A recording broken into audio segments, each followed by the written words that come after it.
Hello everyone, myself Dev Solanki from Shivajirao S. Jonle College of Pharmacy, Asangao, studying in final year of B Pharmacy.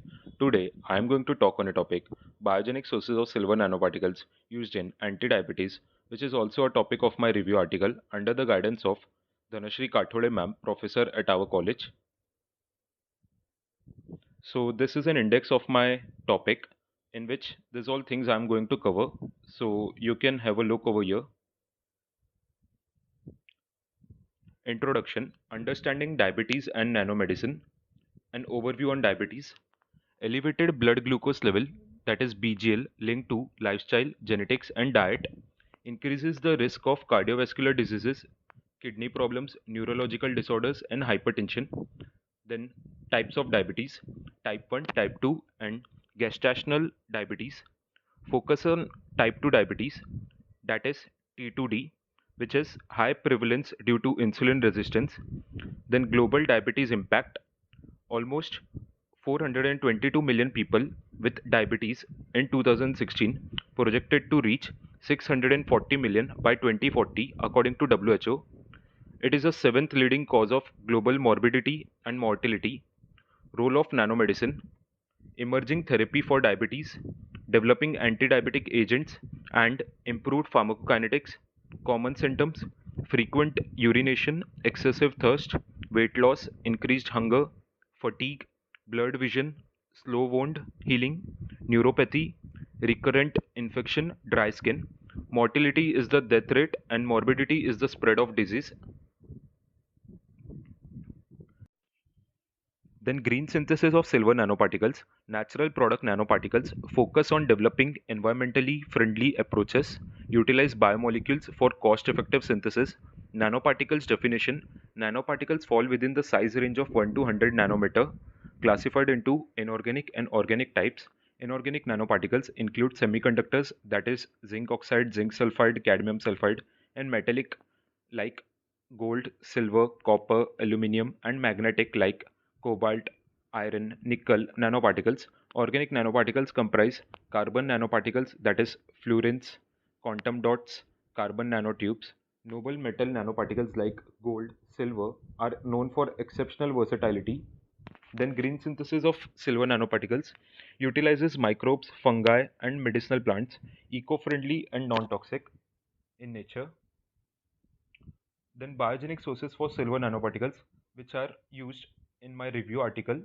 Metal nanoparticles from flowering plants, species like Catharanthus roseus, Thymus serpylum, Tavernia conifoli, Tiphorosia tinctoria, and they show anti-diabetic activity. Plant-based silver nanoparticles demonstrate anti-diabetic property. Silver nanoparticle cellular interaction. First, silver nanoparticles binding to the cell walls, then deep penetration inside the cells, then interaction with DNA and proteins, then there is an induction of cellular damage, and the result is cell death. First, Catharanthus roseus, which is also called as Cape periwinkle. Catharanthus roseus is a medicinal plant. Its origin is Madagascar and its worldwide availability. Characteristics: shrub, 30 to 100 centimeter in height and has a high survival rate. Blood sugar lowering effects. Leaf extracts demonstrated significant dose dependent blood sugar reduction, effective in normal and diabetic rats, comparable to tolbutamide, a commercial anti-diabetic drug. Then the key alkaloids. Alkaloids like vindolin, vindolidin, vindolicin, and vindolinin extracted from leaves stimulated glucose uptake in myoblast and pancreatic cells. Vindolicin exhibited the highest efficacy, non-toxic to pancreatic cells even at high doses. This is a picture of Catharanthus roseus, and these are aqueous extract of leaf and leaf extract with silver nanoparticles, and these are the silver nanoparticles in the last peak over here. Then the second one is Thymus serpylum, which is also called as Brackland thyme. Thymus serpylum is a medicinal plant. Common names: Brackland thyme, wild thyme, creeping thyme, elephant thyme, and its family is Lamiaceae, native to Europe and North Africa. Low prostate subshrub with oval evergreen leaves and fragrant flowers. Then silver nanoparticle synthesis, aqueous extract of Thymus serpylum used. serves as both reducing and capping agent, characterized via SEM, XRD, EDS, and FTIR. These are the techniques which are being explained in the further slides. Spherical nanoparticles, which are ranging from 42 nanometer in size. Organ impact, positive effect on cellular morphology of liver, kidney, and pancreas. Further in vivo investigations needed to understand mechanism. Future research, potential for functioning silver nanoparticles with drugs, facilitate sustained drug release at specific sites, a promising therapeutic strategy for diabetes management. This is a picture of thymus serpyllum, and these are the extracts after minutes, like first in 30 minutes, then in 1 hour, then 2 hours, 3 hours, and 4 hours. And this is a final extract or the silver nanoparticle which we get from this plant. Third one, Taveneria conifolia, which is also known as wedge-leaved Taveneria.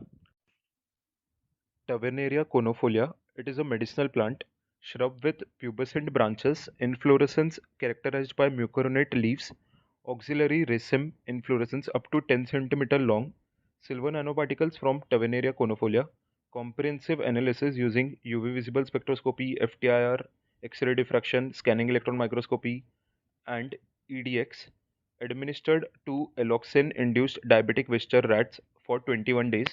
Control groups: untreated rats, glibenclamide treated rats, methanolic Tavenia conifolia extract, and synthetic silver nanoparticles from Tavenia conifolia. D. AGNP group. Key findings: distinctive surface resonance effect at 412 nanometers, that is from UV visible. Nanoparticle size ranged from 15 to 31.44 nanometer from X-ray diffraction. Diabetic rats treated with silver nanoparticles from Tavenia conifolia showed substantial improvements like reduced blood glucose levels, increased body weight, enhanced lipid, liver, and renal profiles, promising prospects for diabetic treatment. And this is a photo of Tavenia conifolia, and this is the plant extract which later gets converted for the silver nanoparticle extract, and these are the silver nanoparticles that we get from this plant. Then the next one is Tipharosia tinctoria, which is also known as orange Tipharosia. Natural origins for Tipharosia, genus in Fabaceae family, found in tropical and warm temperate regions, leaves with ash-colored tint due to trichomes, biogenic silver nanoparticles, phenolic and flavonoid-rich medicinal plant, formation of silver nanoparticles, characterized using UV visible spectroscopy, X-ray diffraction, scanning electron microscopy, transmission electron microscopy, EDAX and FTIR analysis, antidiabetic potential, crystalline nature of silver nanoparticles by X-ray diffraction, spherical nanoparticles ranging from less than 100 nanometer in size, which is observed by scanning electron microscopy and transmission electron microscopy. Then free radical scavenging and enzyme inhibition, inhibition of glucose uptake rates, biomedical applications, complex chemistry and functional groups identified by FTIR, potential in various biomedical applications. This is a pic of Tipharosia tinctoria, and this is a pic of the nanoparticles which we get from Tipharosia tinctoria, and these are the various contents of this nanoparticles. Here you can have a look over them. Then I have added a slide of basic preparation method for nanoparticles too of plant extract. So first we need to take the plant leaves, then we need to crush them using mortar pestle, and then we need to heat that extract and filter that, and there is a collection of the filtrate or the extract which we can say as a plant extract, and then we need to add the silver nitroxide, and then we need to stir that, and there is a reaction that is completed, and then we need to keep it aside for about 2 days.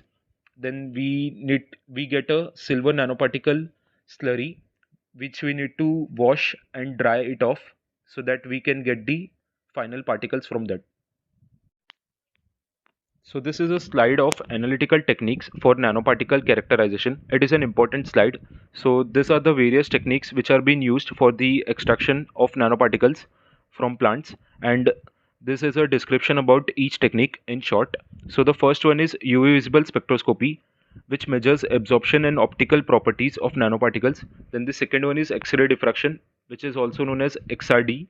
It determines the crystal structure and size of nanoparticles. Then the third one is scanning electron microscopy, which is also known as SEM, provides detailed surface images and morphology. Then the fourth one is transmission electron microscopy, which is also called as TEM. It offers high resolution images and size information. And the fifth one is energy dispersive X-ray, which is also known as EDAX, and it gives us identifies elemental composition of nanoparticles. Then the last one is FTIR analysis. It provides analysis on chemical bonds and functional groups on nanoparticle surfaces. So this is a slide on ongoing research and future prospects. Diabetes is primarily classified into two prominent forms, that is type 1 diabetes mellitus and type 2 diabetes mellitus, both resulting in high blood sugar levels. There is another one also which is known as diabetes insipidus. It is an another class which has not been mentioned over here. Type 1 diabetes mellitus is an autoimmune disease that leads to the destruction of pancreatic beta cells, causing a severe shortage of insulin. Type 2 diabetes mellitus, which is more prevalent, that is 90 to 95% of diabetic patients are being diagnosed by this diabetes, is characterized by peripheral insulin resistance and irregular insulin secretion. Alarming, there is a projection of nearly 438 million diabetic patients by 2030, underscoring the severity of this global health concern. Diabetes causes insulin resistance, elevated blood sugar levels, challenges with current drugs. It is due to the limitation due to side effects. Exploring natural solutions is very important, like nutraceuticals and phytomedicines, lower adverse effects, phytochemicals for safer therapies, valuable sources for novel anti-diabetic treatments, addressing limitations of current drugs. So the market opportunities, like global utilization of phytopharmaceuticals. In China, about 50% of population relies on plant-based medicines. In Africa, 80% embrace plant-based remedies. And in United States, which is a modern world, in that also 50% of population uses phytotherapies. Nanoparticles from plants, a game change. Utilization of nanoparticles from plant extracts fuels patenting activities and boost nanomedicine market. Projected market growth. Nanomedicine markets projected value by 2025 is 350.8 billion, highlights substantial market potential and growth prospects. And this is a graph of nanomedicine market size from 2021 to 2030 in USD billion, which has been projected. In 2021, it was about 377.37 billion, and in 2030, it is projected to reach by 964.15 billion by some resources. Then the conclusion of this presentation or of my review article, we have explored a range of plants, particularly flowers, as biogenic sources of silver nanoparticles with significant potential in the treatment of diabetes and its related metabolic issues. Scientific evidence underscores the effectiveness of this plant-based compounds in managing high blood sugar levels, offering a promising alternative to traditional medicines with fewer side effects. However, it's important to note that the research and development of this plant-based remedies is still in its early stages.